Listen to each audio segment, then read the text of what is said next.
Questa commissione speciale è nata per approfondire quella che è la storia di Venezia, una storia che troppo spesso viene trascurata e che abbiamo deciso di portare qui in Consiglio regionale, proprio per approfondire quella che è la figura dei Dogi nella Serenissima. È stato deciso di aprire questa seduta speciale, come abbiamo già fatto in altre occasioni, anche alla partecipazione di alcune scolaresche, anche perché questa storia è stata trascurata nei libri di testo, no? In quello che sono nei programmi scolastici delle nostre scuole. Quindi penso sia importante proprio far capire l'importanza di questo periodo storico fondamentale per il Veneto anche ai ragazzi.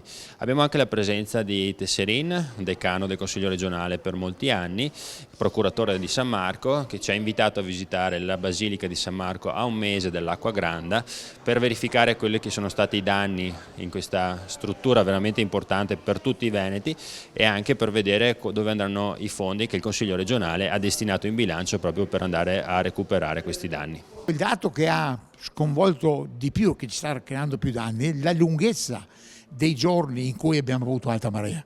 I 140, 145, 150, 155, poi 130, poi 110, poi ancora 150, tutto il mese di novembre abbiamo avuto tutti i pavimenti.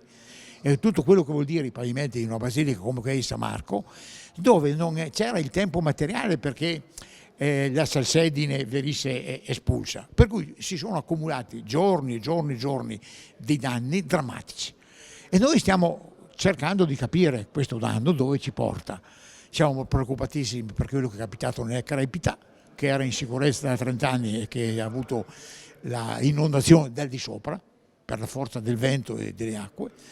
E quindi li stiamo raccontando, mettendo insieme questi danni, ma li vedremo nel tempo. Adesso siamo i conteggi che abbiamo presentato nei termini, ci portano vicino a 5 milioni di euro, ma sappiamo che è molto di più.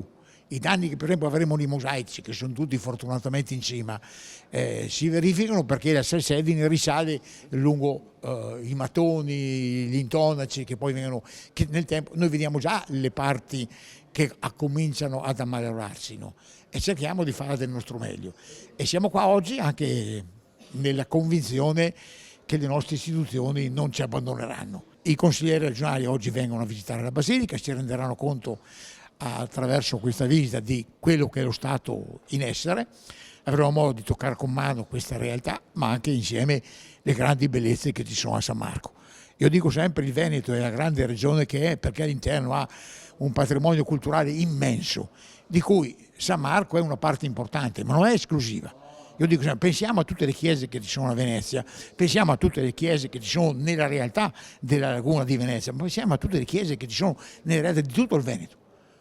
Sono patrimoni enormi che non hanno più le risorse da parte del culto di tenerle in conservazione come bisogna e bisogna pur pensare a questa situazione. Quello che per tanti anni si era realizzato, oggi non è più possibile che le risorse finanziarie e le istituzioni non ce le hanno più, ma è un rischio gravissimo che noi abbiamo nei confronti del patrimonio dei beni ecclesiastici in senso lato e io dico in particolare di San Marco.